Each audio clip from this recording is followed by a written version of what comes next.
Thanksgiving po para sa pastor.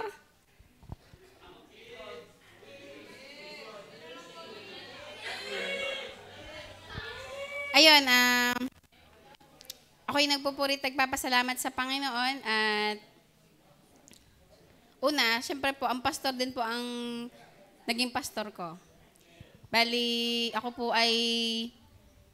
naman hindi naging asawa niya nung ako po yung naging member, tapos naging worker, tapos saka po naging asawa ng pastor.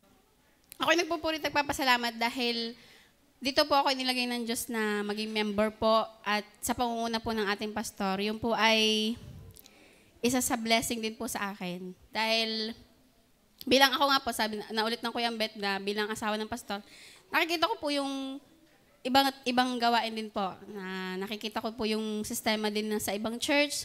At ako po yung nagpapasalamat at dito po ako inilagay ng Diyos. At salamat at ang aking pastor po ay ang Pastor Eloy.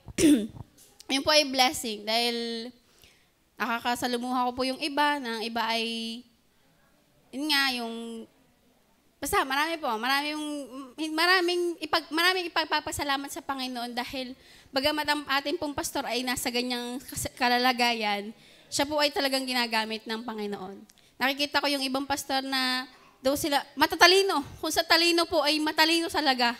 Kumbaga ay ang ating pastor po ay, siya nga nagsasabi na siya ay, sabi ko nga ay walang pinag-aralang sabi niya, pero kung titingnan ko matindi pa sa pinag-aralan. Ano po, matindi pa sa nag-aral. Tulad ko po. Ang pastor is, lagi na-imik na siya ay ganito lang, pero kita ko yung blessing na binigay ng Diyos sa kanya. At yun po ay isa sa pinagpapasalamat ko sa Panginoon. Salamat din sa pastor dahil ang ating pastor po ay, ating po pastor ay simple lang. Pag kami po ay minsan ay nagkukwentuhan, tayo naman ay ayos dito sa atin, ayos tayo. Masaya tayo dito sa bahay. Masaya tayo. Buyaya pa nga tayo may ganitong bahay. Yung po ay napaka nakakagaan din po ng kalooban na ang asawa mo hindi mapaghanap ng anumang bagay. Dahil, kumbaga, kontento na sa bagay na ibinigay ng Panginoon. At papasalamat ako sa Panginoon dahil ang ating pong pastor ay mas priority po talaga ang gawain ng Panginoon. Pag minsan yun nga, pag nagpapagawa dito, laga ang kanyang isip dito sa church. At yun po ay isang pinagpapasalamat ko kasi doon ko po nakikita yung lalong paggawa ng Panginoon na ang gawain ng Diyos ang inuuna po. Though hindi naman po kami pinababayaan talaga ng pastor. Pinagpapasalamat ko na ang pastor po ay mas mahal po ang Panginoon kaysa sa akin, kaysa sa kanyang pamilya. Dahil doon po mas nakikita ko yung blessing ng Diyos sa gawain na mas pinapriority po ng pastor ang gawain ng Panginoon.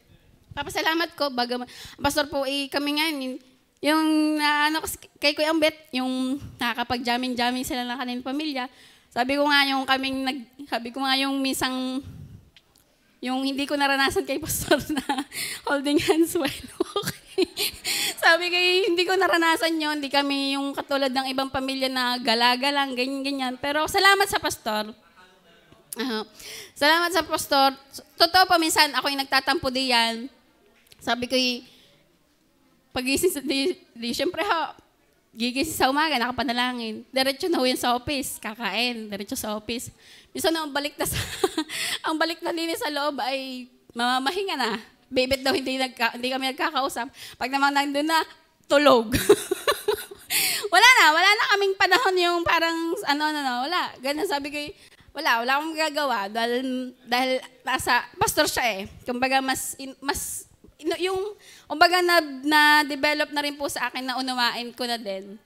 Pero sa totoo na, yun talagang aming pinag-aawayan noon. Sabi ko, maghapon ka na din sa office, lalo na din maghapon na nga sa office, lalabas na lai. Dahil syempre, minsan hindi na nalabas dahil meron na kanya meron na kanyang lungga doon. Kakain na lang lalabas, papasok ulit, mag-aaral, ganyan. Pero ako nagpapasalamat kasi nakikita ko dun yung pagmamahal niya talaga sa gawain, pagmamahal niya sa Panginoon. At yun po ay nakikita ko naman ang gawa ng Diyos po. Mas pinapriority niya ang Panginoon At nakikita ko naman yung pagpapala sa amin ng Panginoon na unahin talaga ang Panginoon at ang Diyos ang bahala. Salamat dahil nakikita ko din po na lumalago din po ang gawain. Yun nga po, isa ko din po pinagpapasalamat yung sa pagiging mapanalangin po ng ating pastor. Yun po ay thankful po ako. Kasi po ako talaga po ay ano din po sa aking kalooban na hindi ako ganong nakakasama sa hayo, ganyan, paghayo. Sabi naman sa akin ng pastor, ay wag mo nang isipin yon at ang isipin mo kami ang isipin mo dahil pag ako ay pagkita ng mga member na pinababayaan ko daw siya, mas lalo daw.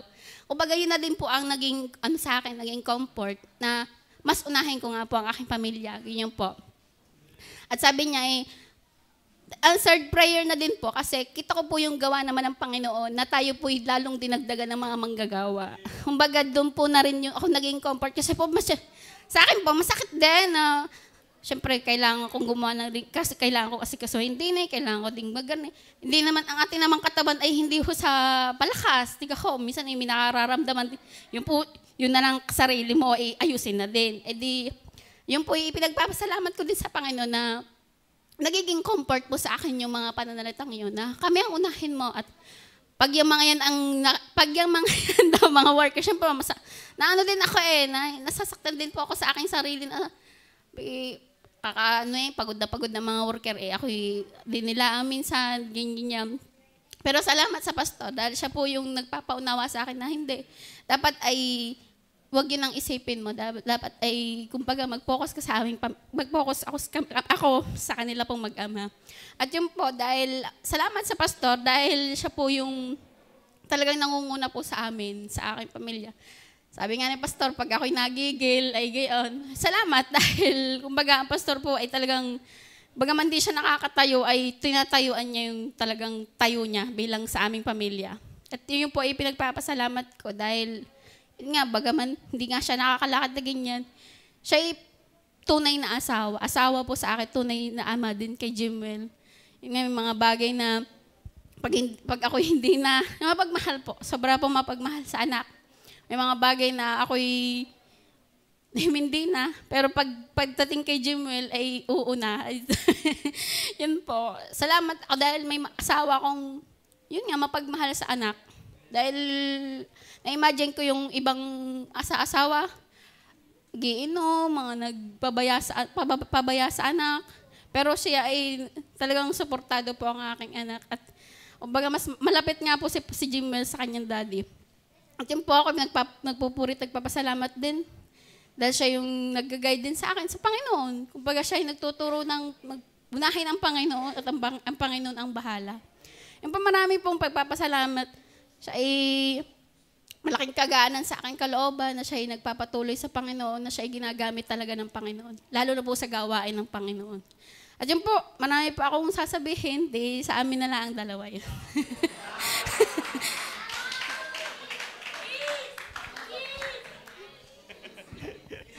Amen. Alam mo, Madam,